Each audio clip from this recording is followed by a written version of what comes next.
Nepaliauja stebinti daugiau nei 10 metų Sveikatos universiteto mokslininkų dėmesį prikaustęs augalas kvapioji aniužė. Ji yra vaistas širdies ritmo sutrikimams gydyti, bet tai ne viskas. Mokslininkai išsiaiškino, kad kvapiosios aniužės mažina kraujospūdį.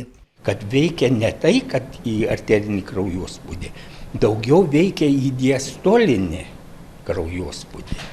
O tai rodo, kad tai yra tiesioginis poveikis į kraujagyslės.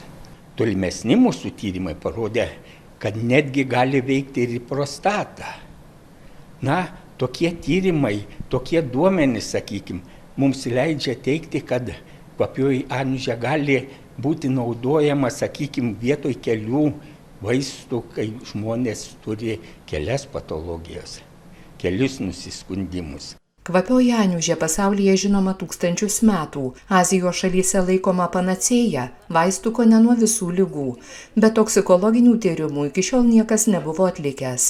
Jų ėmėsi mūsų mokslininkai tvirtina, kvapioji aniužė saugus augalas. Pastebėta, kad netgi tokie labai žmonių naudojami preparatai kaip ginko biloba arba lietuviškai tai yra ginkmedis ir ženšenis irgi prie tam tikrų koncentracijų arba per daug ilgo naudojimo gali sukelti toksinius poveikius. Dar viena kvapiųjų aniužių savybė – malšina skausmą. Todėl mokslininkai ėmė kurti pleistrus nuo skausmo. Kvapioji aniužė pasižymi anestetiniu veikimu. Tad vietiškai ji gali būti panaudojama įvairių pleistrų sudėtyse, kuriuos klijuojame ant odos ir jie atpalaiduoja veikliąsias medžiagas. Ir šitie pleistrai taip pat gali būti atspausdinami mūsų trimačiu spausdintuvu.